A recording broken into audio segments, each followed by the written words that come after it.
इस वक्त हमारे साथ हमारे खास मेहमान जुड़े हुए हैं, रिटायर्ड कैप्टन इंद्रजीत सिंह भदौरिया जी। बहुत बहुत स्वागत है आपका इंद्रजीत जी। इंद्रजीत जी, जी सर। रशिया और यूक्रेन का जो ये मसला है, अब सिर्फ और सिर्फ इन दो देशों का ना होकर के पूरे विश्व का हो चुका है, क्योंकि नफा नुकसान वाली चीजें अब कैलकुलेट की जा रही हैं। खासकर भारतीय होने के नाते ये भी देखा जा रहा है कि भारत को कितना नुकसान और कितना फायदा हो जा रहा है, क्योंकि तटस्थ बने रहना यूएस और रशिया के बीच में भारत के लिए बहुत टेढ़ी खीर बनती जा रही है।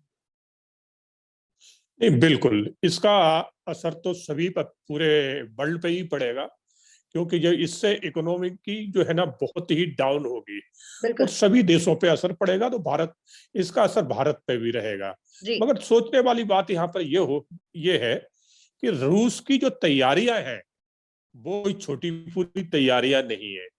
और मैं कहना चाहूंगा, यूक्रेन यूक्रेन ने ये लड़ाई अगर ली है तो उसने अपने ऊपर नहीं ली है, अपने बलबूते पे ली है।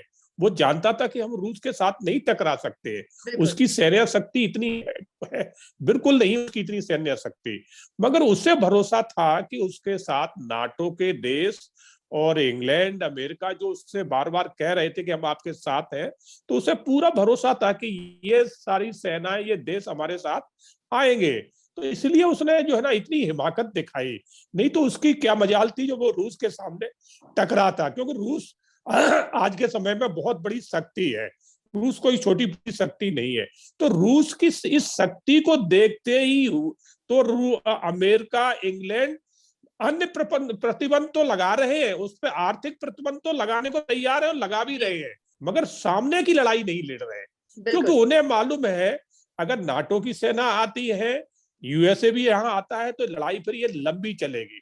और लंबी चलेगी तो फिर आज जो है ना रूस है, रूस के साथ जो जुड़े हुए देश हैं, चाहे वो चाइना हो, अन्य हो, टर्की हो, ये सारे फिर उसके साथ भी आएंगे। तो इसको एक यूक्रेन और रूस का युद्ध ना होके फिर ये वर्ल्ड वार में बदल जाएगा। तो बिल्कुल। आज स्थिति ये है, इसलिए सब अपने आप को बचाना चाह रहे हैं। बिल्कुल। सर, यही जो बात अभी आप कह रहे हैं कि यूएस का जो स्टैंड है वो इनडायरेक्ट वे में पहुंच रहा है यूक्रेन को एज सपोर्ट। लेकिन क्योंकि रशिया जो है वो इस चीज को कंसीडर ही नहीं कर रहा है, उसने खुले तौर पर ये बात कह दी है कि जो भी आके हमसे टकराएगा वो अच्छे से उसका रिजल्ट भी भोगेगा।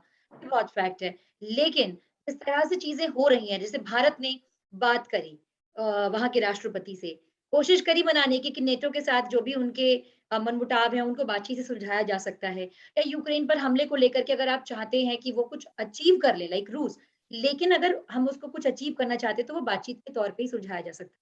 ये सारी चीजें कहीं न कहीं रशिया के लिए इस समय एक पैनिक मोड क्रिएट कर रही हैं। बिल्कुल, बहुत अच्छी बात है। मतलब क्या होता है कि कोई भी देश अपनी सुरक्षा के प्रति सजग लापरवाही रहता कोई है। भी नहीं बरतेगा। बिल्कुल। तो यही चीज रूस के साथ है। क्योंकि जब यूक्रेन ने अपना पूरा मन बना लिया कि वो नाटो के साथ जाना चाहता है, जी। और ये आप जानिए कि जब जो देश नाटो के साथ जुड़ जाता है तो नाटो की सेना वहां पर अपना एक अड्डा बना लेती है आके। बिल्कुल। तो जो कि कल प्रेस कॉन्फ्रेंस रसिया के बैठे दौरान आके, तो दिखा भी। रसिया, तो रूस ने जो किया है, वैसे रूस ने गलत नहीं किया है कि जी। कोई भी अपने पड़ोस में खतरा मोल कोई नहीं लेना चाहेगा। तो रूस ने जो पहले समझाया उसको, यूक्रेन को, कि आप नाटो में शामिल ना हो। अगर यूक्रेन नहीं माना है, उसके बाद भी उसने, आप देखिए, कम से कम 15-20 दिन से उसने पूरी तैयारी की। उसने वहां युद्ध अभ्यास किया उनके, यूक्रेन के बॉर्डर पे, उनके बिल्कुल नजदीक जाके। मतलब उसको ये जाहिर कराया कि आप अगर मेरी बात नहीं मानेंगे तो मुझे इस तरह का डिसीजन लेना पड़ेगा। फिर भी यूक्रेन नहीं माना। यूक्रेन क्यों नहीं मान रहा था? कि उसको भरोसा था कि नाटो देश हमारे साथ आ जाएंगे। बिल्कुल। अमेरिका जिस तरह से कह रहा है वो हमारे साथ आ जाएगा, हुँ। मगर ये एक भी नहीं आए। तो आज स्थिति यूक्रेन की क्या है कि आज यूक्रेन, मैं कह रहा हूं कि 50% से ज्यादा एक दिन की लड़ाई में बर्बाद हो चुका है। यूक्रेन की बहुत बुरी हालत है। अगर इन देशों ने यूक्रेन को अगर सहायता नहीं दी तो रसिया इसको बिल्कुल बर्बाद कर देगा। यूक्रेन का हो सकता है कि नामो निशान खत्म हो जाए। तो मैं तो यही कहूंगा कि यूक्रेन को अगर लगता है उसके साथ अगर अन्य देश नहीं आ रहे हैं तो उसे सिलेंडर कर देना चाहिए, ये अपने कहना देश गलत की नहीं होगा ना बर्बादी इंद्रजीत जी कराने। कि अ, अगर सोची समझी ये एक रणनीति कहें या जो भी कहें, एक दूसरा अफ़गानिस्तान बनाने की तैयारी की जा रही है? बिल्कुल, बिल्कुल। आपने देखा होगा कि अफ़गानिस्तान में कम से कम पिछड़े काफ़ी समय से जो ना यूएसए की सेनाएँ, नाटो की सेना रह रही थी। बिल्कुल। और जब गए तो जब वहाँ से जो छोड़ के गए, तो किस स्थिति में उनको छोड़ के गए कि वो पूरा वर्ल्ड ने देखा था कि वहाँ की आम जनता को आतंकवादियों के हवाले करके छोड़ के भाग गए। और जी, आम जनता अपने छोटे-छोटे बच्चों को लेके हवाई जहाज पे लटक-लटक के भागने को तैयार थी, मगर पूरा वर्ल्ड देख रहा था, कोई सहायता के लिए नहीं आया था। तो आज की स्थिति वो बन चुकी है कि जिसकी लड़ाई है वो ही अगर सक्षम है तो लड़िए, और नहीं आप दूसरे के भरोसे सोचोगे तो अब कोई नहीं आ रहा, सब अपनी लड़ाई लड़ रहे हैं। और अमेरिका तो एक बिजनेसमैन है, आप जानो, इस दुनिया जानती बिल्कुल, है। बिल्कुल। अमेरिका को सिर्फ अपने हथियार बेचना है, और यही उसने यूक्रेन की लड़ाई जो शुरू होने से पहले यूक्रेन को उसने काफी मिलियन की संख्या में अपने हथियार उसको बेच चुका है। तो हुँ, ये सब बिजनेसमैन है, ये पहले अपना फायदा सोचते हैं, दूसरे का बाद में सोचते हैं।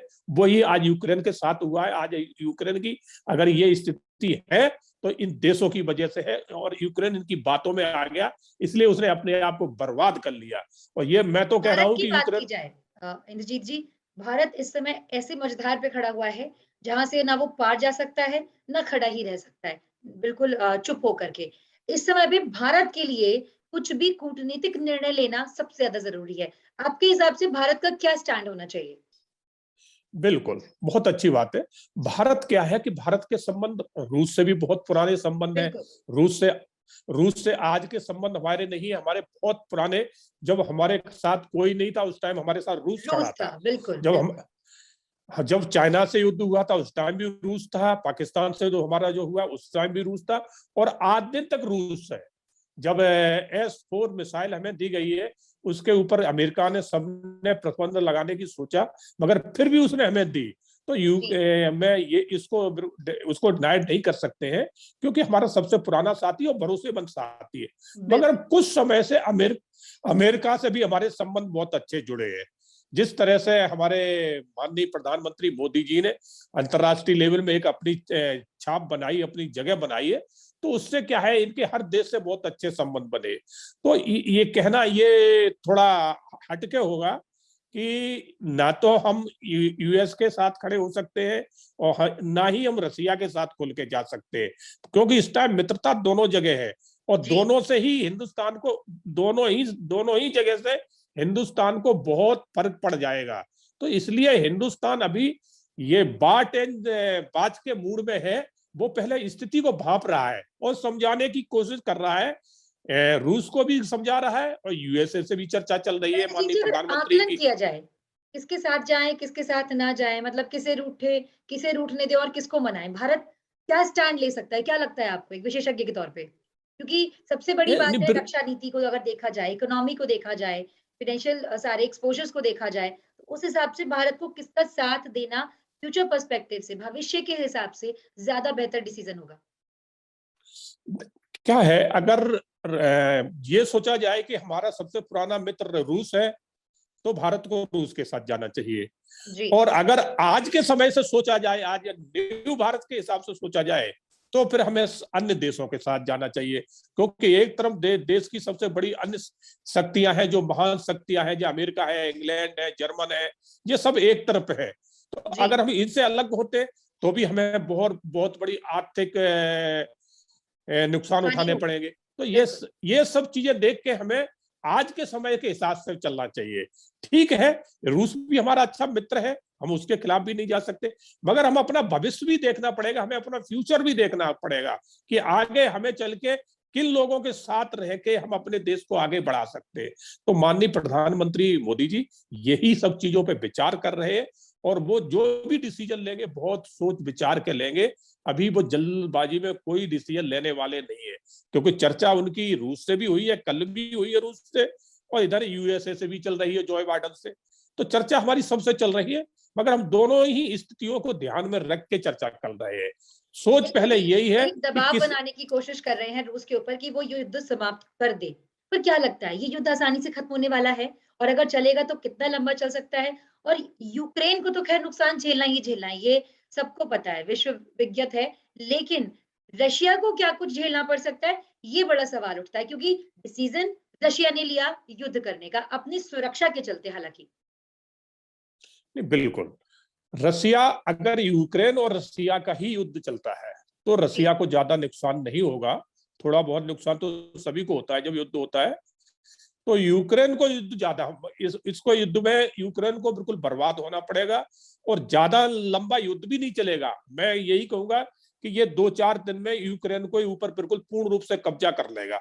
जिस तरह से रूस की सेनाएं यूक्रेन के अंदर प्रवेश कर चुकी है, काफी शहरों में यूक्रेन रसिया की सेनाएं घुस चुकी है। तो जब बिल्कुल, सेना अंदर घुस जाती है तो फिर उस देश पे कब्जा करने में टाइम नहीं लगता। टाइम नहीं लगता, अब रह गया जैसे ही, हाँ, तो अब जब सेना घुस चुकी है तो वो कभी भी वहां के राष्ट्रपति को बंदी बना लेंगे और राष्ट्रपति के बंदी बनते ही वो देश उनके कब्जे में आ जाएगा। तो ये ज्यादा लंबा नहीं चलेगा। हाँ, यहाँ पर एक विचार नहीं है, अगर इसमें नाटो की फौजें कूदती हैं, यूएसए इसमें सक्रिय होता है, तो फिर ये युद्ध लंबा चलेगा और लंबा फिर इतना चलेगा कि ये वर्ल्ड वार में भी बदल सकता है। कोई बड़ी बात नहीं है, मगर मुझे नहीं लग रहा कि ये वर्ल्ड वार में जाएगा, क्योंकि जिस तरह से अभी तक इन नाटो देशों ने, यूएसए ने, फ्रांस ने आर्थिक स्थिति की तो बात करी है कि आर्थिक प्रतिबंध हम लगाएंगे रसिया पे, मगर सामने लड़ने वाली बात अभी तक कहीं से भी नहीं आई है। तो इससे लग रहा है कि ये लोग सामने लड़ने के लिए नहीं आएंगे। जब सामने नहीं आएंगे तो युद्ध ये ज्यादा लंबा नहीं चलेगा। और अगर युद्ध ज्यादा लंबा नहीं चलेगा तो कहने का मतलब ये भी गलत नहीं होगा कि जो रशिया और यूएस में जो एक कॉन्फ्लिक्ट बन रहा है, उसको लेकर के भी शायद जो मतभेद है उनके बीच में, उनको सुलझाया जा सके।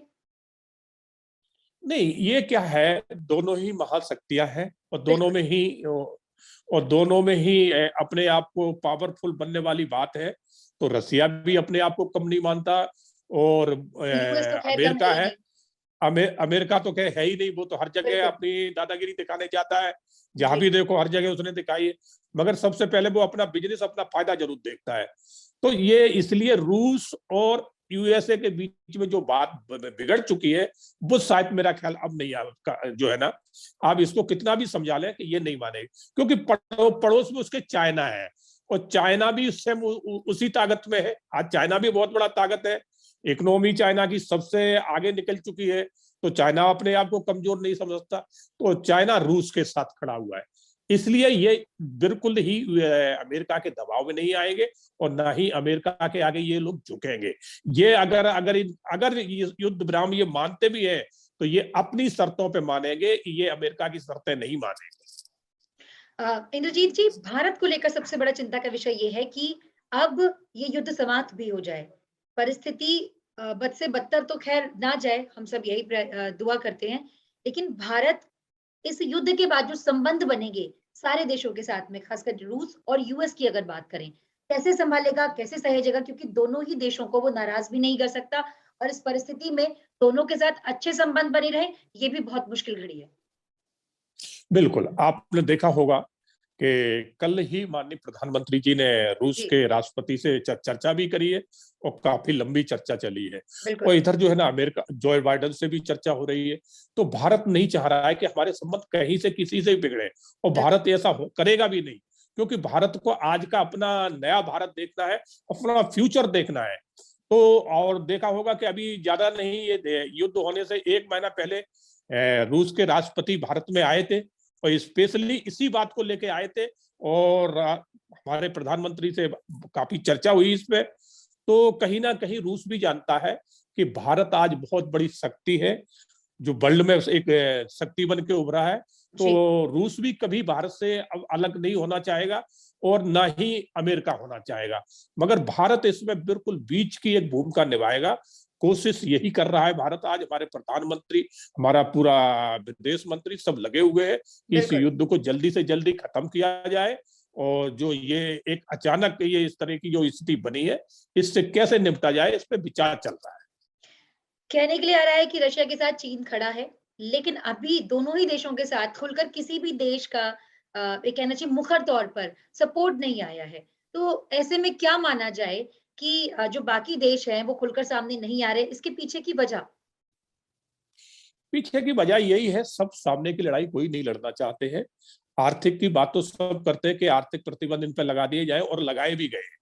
तो चाइना भी खुल के सामने रूस के तब तक नहीं आएगा जब तक वर्ल्ड वार की स्थिति बिल्कुल सामने आ जाएगी, क्लियर नहीं हो जाती, तभी बिल्कुल। चाइना, हाँ, उससे पहले चाइना खुल के नहीं आएगा।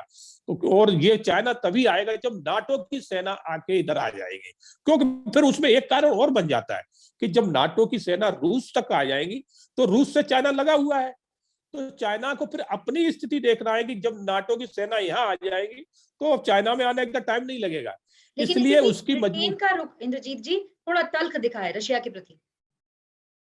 नहीं, ब्रिटेन क्या है, ब्रिटेन अपने हिसाब से सोच रहा है, वो भी नाटो में जुड़ा हुआ है, और जिस तरह से उसने रूस के ऊपर जो अपनी नाराजगी जाहिर की है, तो वो वाकई में कुछ लग रहा है कि वो कुछ उनके प्रति ऐसा अपना भेव रख रहे हैं कि ये गलत है। मगर एक चीज देखना पड़ेगी कि यहाँ पर अमेरिका खुल के नहीं बात कर रहा है, बिल्कुल। प्रतिबंध लगाने की तो बात कर रहा है, मगर जिस तरह से इंग्लैंड ने कहा है, अमेरिका जो बाइडेन जो है ना उस तरह की बात नहीं कर रहे। तो इससे लगता है कि ये लोग युद्ध के फेवर में नहीं है, ये आर्थिक प्रतिबंध लगाने के फेवर में तो पूरे हैं और लगा दिए हैं, मगर खुल के युद्ध नहीं, क्योंकि अमेरिका इस तरह के युद्ध झेल चुका है, उसकी कितनी बर्बादी हुई है, खास करके अफगानिस्तान में, इराक में, जिस तरह से उसने अपनी सेना लगाई थी, 14-15 साल सेना उसकी अफगानिस्तान में रही, तो वहां कितने उनके सैनिक मारे गए, उनकी इकोनॉमी कितनी डाउन हुई। तो इन जी, सब चीजों से अमेरिका जो है ना झेले हुए हैं, तो अब वो नहीं चाहता है कि कहीं भी खुल के सामने लड़ा जाए। बिल्कुल, बिल्कुल। अगर हम बात करें रूसी देशों की सॉरी यूरोपीय देशों की अगर हम बात करें, तो उस हिसाब से अगर देखा जाए तो क्या रुख रहेगा यूरोपीय देशों का आने वाले समय में इस युद्ध के खत्म होने के बाद? बिल्कुल, यूरोपीय देश में क्या है, फ्रांस फ्रांस जो है ये तो खुल के सामने आ ही रहे, और इनकी जो है ना यूक्रेन की तरफ ज्यादा इनका झुकाव है, और रसिया से थोड़ा मुखर है इस टाइम। तो रसिया से इनकी शायद जो आज मुखर है, तो इसको लेके ये कल भी रहेंगे, जी। क्योंकि इन्हें मालूम हो, इन्हें इन्हें ये समझ में आ गया है सभी देशों को कि रसिया जो है ना हमारी बात मानने वाला नहीं है। हुँ, रसिया जो है ना ताकतवर है, तो इसलिए वो किसी के दबाव में नहीं आ रहा है। अगर दबाव में आता तो इन लोगों ने पहले काफी रसिया के साथ चर्चाएं करी है, युद्ध टालने की कोशिश सभी देशों ने करी, प्रयास बहुत हुए हैं, मगर जी, रसिया किसी की बात नहीं मानी। वहां रसिया के जो राष्ट्रपति है उन्होंने सबको नकार दिया, सिर्फ एक उन्होंने अपनी सुरक्षा देखी, सब सर्वोपरि रखी है। और मैं तो कहता हूँ हर देश के राष्ट्रपति प्रधानमंत्री को ऐसा ही होना चाहिए कि देश की सुरक्षा सर्वोपरि होना चाहिए, क्योंकि ये बिल्कुल, देश का नजरिया है। मगर बिल्कुल। हम लोग तो दूसरे नजरिया से सोच रहे हैं कि इसमें पिस रहा है यूक्रेन, तो हम इसलिए थोड़ा उसके फेवर में चले जाते हैं। बाकी रसिया अपनी जगह सही है, गलत नहीं। बाकी इस पूरे युद्ध को लेकर के तो बस यही कहा जा सकता है इंद्रजीत जी कि जल्द से जल्द दोनों देशों के बीच शांति बहाल हो और ये विश्व पटल पर देखने को मिल रहा है एक बहुत ही बुरी स्थिति में है फिलहाल क्योंकि इस तरह की लड़ाइयाँ इसमें जान माल की हानि हो सैनिकों की हानि हो इंफ्रास्ट्रक्चर वाइज जो एक अपग्रेड कर जाते हैं देश उस चीज की भी हानि होती है एक समय लगता है विकास की दर को बढ़ाने में वो विकास से पिछड़ जाते हैं सारी चीजें बमुश्किल हालात जो हैं वो बहाल हो जाएँ यही हम सबकी दुआ है। बहुत-बहुत धन्यवाद इंद्रजीत जी, हमारे साथ जुड़ने जी, के लिए आपका। तो रशिया और यूक्रेन के इस युद्ध को जो ये परिस्थिति बनी हुई है, इसके साथ ही हम ये भी कहना चाहेंगे कि फिलहाल ये युद्ध समाप्त हो जाए, दुनिया में शांति की बहाली हो जाए और सारी चीज़ें वापस से उसी स्तर पर पहुँच जाएँ, जहाँ पर वो इस युद्ध से पहले थी। बहुत-बहुत शुक्रिया।